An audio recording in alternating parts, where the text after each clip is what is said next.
YouTube channel bersama saya Surni Madea. Nanti saya untuk membagi ilmu-ilmu dan sharing-sharing buat para ibu-ibu di sana, para teman-teman di sana yang membutuhkan informasinya. Nah, kemarin itu ngebahas tentang bagaimana cara mencegah untuk terjadinya robekan persalinan. Nah, sekarang perawatan luka jahitan pasca persalinan normal. Nah, banyak kan kalau misalnya persalinan normal itu 80% terjadinya robekan. Robekannya itu bisa dari robekan dengan diepisiotomi dan robekan spontan. Nah, kalau misalnya robekan episiotomi itu robekan yang disengaja dengan tujuan untuk melebar jalan lahir. Nah, kalau misalnya itu sama aja sih, tetap juga ya dijahit. Nah, sekarang apa aja sih tips merawat luka jahitan perineum itu? Nah, yang pertama istirahat yang cukup dan konsumsi tinggi protein, vitamin, dan serat. Kenapa harus istirahat? Karena istirahat yang cukup bisa memulihkan kelelahan pasca persalinan. Apa persalinan itu kan pasti yang bekerja dari antara fisik, psikis, tenaga ibu, semuanya dikeluarin ya kan. Nah, makanya dengan adanya istirahat cukup bisa memulihkan keletihan pasca persalinan. Nah, istirahat di sini bukan berarti ibu-ibu hanya tiduran terus nggak gerak sama sekali, tapi aktivitas yang tidak berlebihan.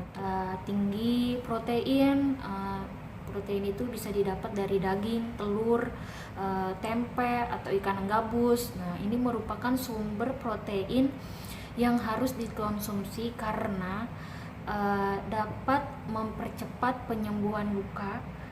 Vitamin C dan B kompleks juga dapat meningkatkan daya tahan tubuh agar tidak mudah sakit dan tidak mengalami infeksi.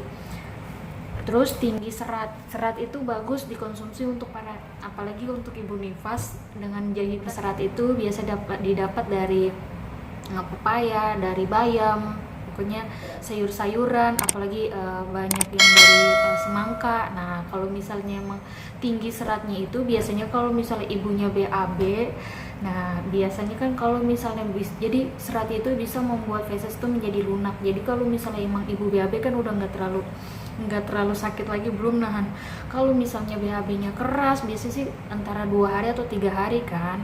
Nah, untuk ibunya berani untuk BAB. Nah, kalau misalnya seratnya tercukupi, insya Allah nggak sakit untuk mengeluarkan BAB-nya. Yang kedua, jaga kebersihan jahitan. Luka bekas jahitan harus dijaga kebersihannya dan dikeringkan menggunakan tisu dan kain lembut, dan ganti pembalut 1 hari 3-4 kali per hari. Kenapa rajin untuk mengganti pembalut? Karena kalau misalnya vaginanya lembab dan nggak diganti, itu pasti akan mempengaruhi luka jahitan, dan luka jahitannya itu bisa lembab dan menjadikan infeksi. Kalau misalnya terus cebok yang benar, dari cebok yang benar itu dari depan ke belakang, kayak kita ini vaginanya ibu dan ini anus. Jadi air yang mengalir terus disapu dari atas ke belakang. Jangan begini.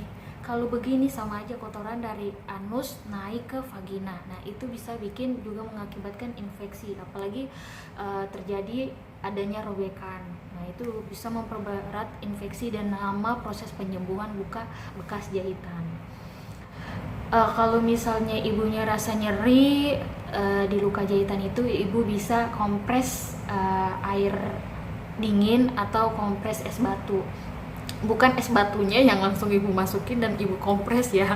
Itu biasanya kalau misalnya itu ibu ambil tisu atau ambil kain bersih ya, es batunya dibungkus, baru dikompres. Itu dikompresnya itu sekitar 15 menit. Fungsinya dikompresnya itu untuk ngeredahin nyeri juga dan untuk ngeberhentiin darah dari luka jahitan.